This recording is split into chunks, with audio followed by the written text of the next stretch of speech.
John Henry by Julius Lester.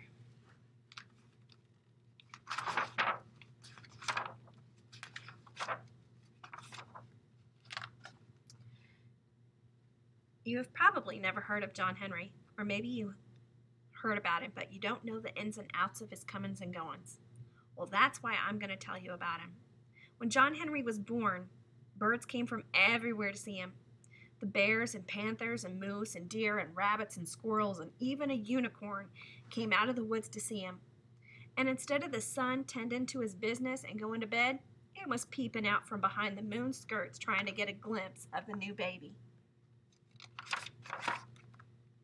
Before long, the mama and papa came out on the porch to show off their brand new baby.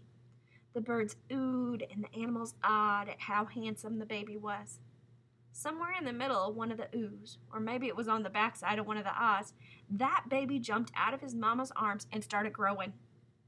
He grew and he grew and he grew. He grew until his head and shoulders busted through the roof, which was just over the porch. John Henry thought that was the funniest thing in the world. He laughed so loud the sun got scared. It scurried from behind the moon's skirts and went to bed, which is where it should have been all the while. The next morning, John Henry was up at sunrise. The sun wasn't. He was tired and decided it would sleep in. John Henry wasn't going to have none of that. He hollered up into the sky, "Get up from there! I got things to do and I need light to do 'em by." The sun yawned, washed its face, flossed and brushed its teeth, and hurried up over the horizon. That day, John Henry helped his papa rebuild the porch he had busted through, added a wing onto the house with an indoor swimming pool and one of them jacuzzis. After lunch, he chopped down an acre of trees and split them into fireplace logs, and still had time for a nap before supper. The next day, John Henry went to town. He met up with the meanest man in the state, Ferret-Faced Freddy, sitting on his big white horse. You know what he was doing? He was thinking of mean things to do. Ferret-Faced Freddy was so mean, he cried if he had a nice thought. John Henry said, "Freddy, I'll make you a bet. Let's have a race. You on your horse, me on my legs. If you and your horse win, you can work me as hard as you want to for a whole year. If I win, you have to be nice for a year." Ferret-Faced Freddy laughed an evil laugh. "It's a deal, John Henry." His voice sounded like bat wings on tombstones. The next morning, folks lined up all along the way the race would go. John Henry was ready. Ferret-Faced Freddy and his big horse were ready. Bang! The race was on. My great-granddaddy's brother's cousin, sister-in-law's uncle's aunt was there that morning. She said everybody saw Ferret-Faced Freddy ride by on his big white horse, and they were sure enough moving. Didn't nobody see John Henry. That's because he was so fast, the wind was out of breath trying to keep up with him. When Ferret-Faced Freddy crossed the finish line, John Henry was already on the other side, sitting in a rocking chair and drinking a soda mom. After that, Ferret-Faced Freddy was so nice, everybody called him Frederick the Friendly. John Henry decided it was time for him to go on down the big road. He went home and told his mama and daddy goodbye. His daddy said, "You gotta have something to make your way in the world with, son. These belong to your granddaddy." And he gave him two 20-pound sledgehammers with 4-foot handles made of whalebone. A day or so later, John Henry saw a crew building a road. At least that's what they were doing until they came on a boulder right smack dab where the road was supposed to go. This was no ordinary boulder. It was as hard as anger, and so big around it took half a week for a tall man to walk from one side to the other. John Henry offered to lend him a hand. "That's all right, we put some dynamite to it." John Henry smiled to himself. "Whatever you say." The road crew planted dynamite all around the rock and set it off. Kerbloom, blamity, blamity, boom, boom, bing, bang, bang. The dynamite made so much racket, the Almighty looked over the parapets of heaven and hollered, "It's getting too noisy down there." The dynamite kicked up so much dirt and dust, it got dark. The moon thought night had caught her napping, and she hurried out so fast She almost bumped into the son, who was still climbing the steep hill toward noontime. When all the commotion from the dynamite was over, the road crew was amazed. The boulder was still there. In fact, the dynamite hadn't even knocked even a chip off it. The crew didn't know what to do. They heard a rumbling noise. They looked around. It was John Henry laughing. He said, "If you gentlemen will give me a little room, I got some work to do."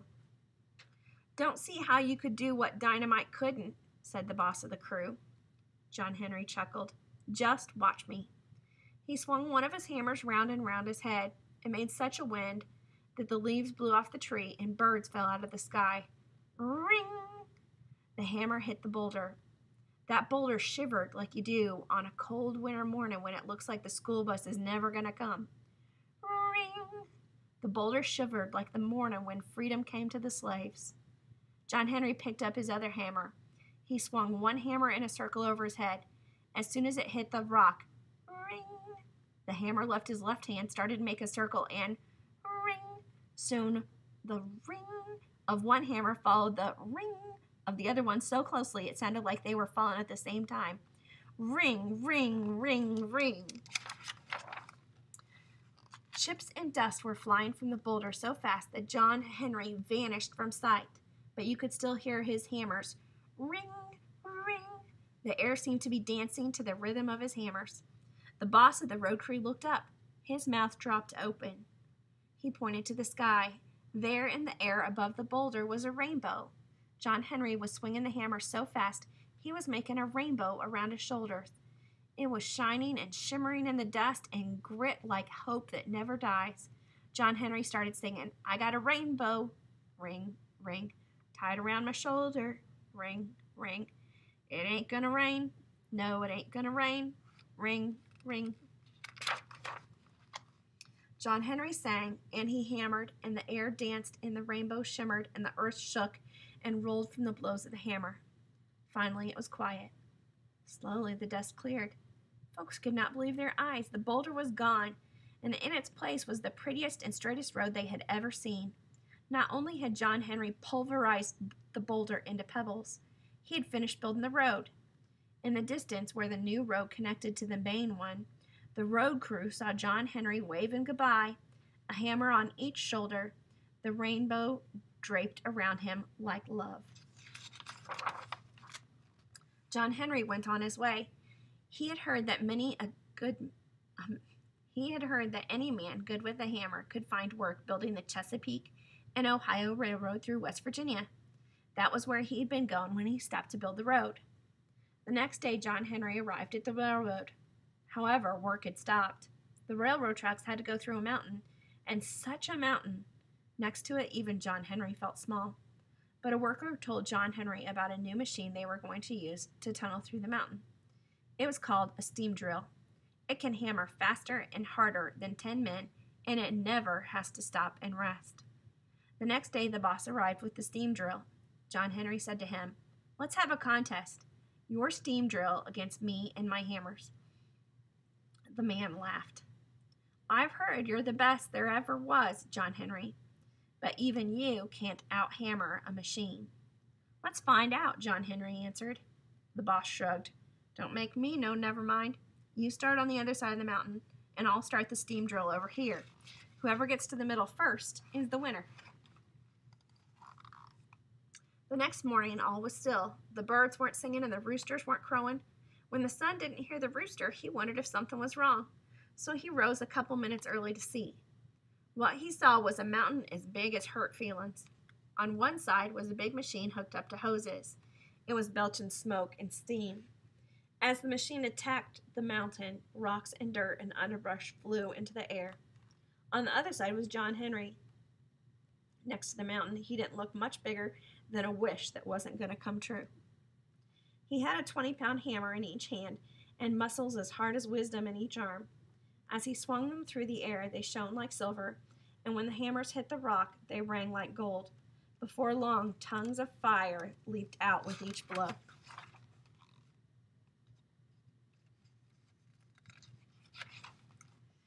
On the other side, the boss of the steam drill felt the mountain shudder. He got scared and hollered, "I believe the mountain is caving in." From the darkness inside the mountain came a deep voice. "It's just my hammer sucking wind. Just my hammer sucking wind." There wasn't enough room inside the tunnel for the rainbow, so it wrapped itself around the mountain on the side where John Henry was. All through the night, John Henry and the steam drill went at it. In the light from the tongues of the fire shooting out of the tunnel from John Henry's hammer blow, folks could see the rainbow wrapped around the mountain like a shawl. The sun came up extra early the next morning to see who was winning. Just as it did, John Henry broke through and met the steam drill. The boss of the steam drill was flabbergasted. John Henry had come 1.25 miles. The steam drill had only come a quarter. Folks were cheering and yelling, "John Henry! John Henry!"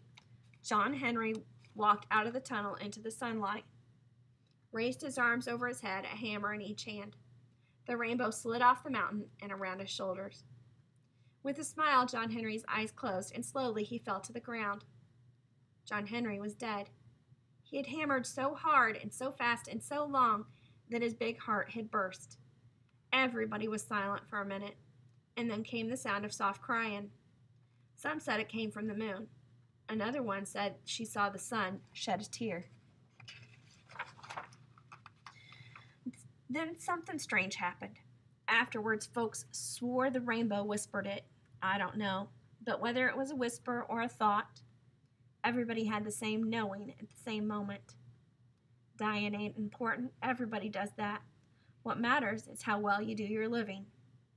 First one person started clapping, then another and another.